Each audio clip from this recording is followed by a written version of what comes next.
Get your free copy of the complete tutorial at www.teachucomp.com/free. The Unsharp mask filter applies sharpening to edges in a photo. This technique is most easily shown in pictures intended for on-screen display, but also works well for printed images.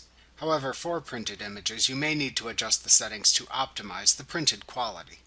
The Unsharp mask filter works by finding pixels that differ from neighboring pixels by a threshold value you choose. It then increases the contrast of the pixels by an amount you select.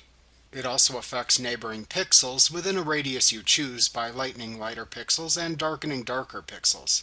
This corrects blur that can occur when photographing, resampling, or scanning photos. To apply the Unsharp mask filter to a selection or photo, select Enhance, Unsharp Mask from the menu bar to open the Unsharp Mask dialog box. Ensure that the Preview checkbox is checked so you can preview the filter in the dialog box as you make changes. You can use the Zoom magnifying glass button to change the preview magnification, and click and drag in the preview image to pan around the preview. Then use the Amount field to enter the percentage of contrast to apply to the pixels. You can type the percentage, or use the slider to set the percentage value you desire.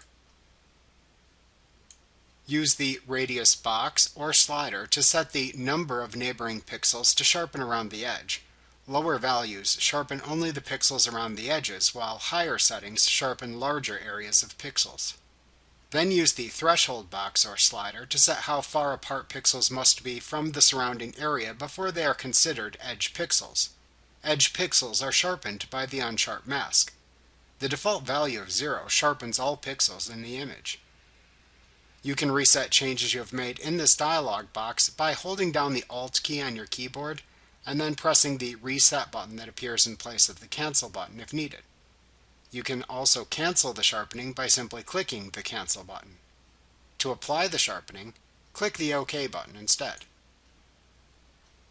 Like what you see? Pick up your free copy of the complete tutorial at www.teachucomp.com/free.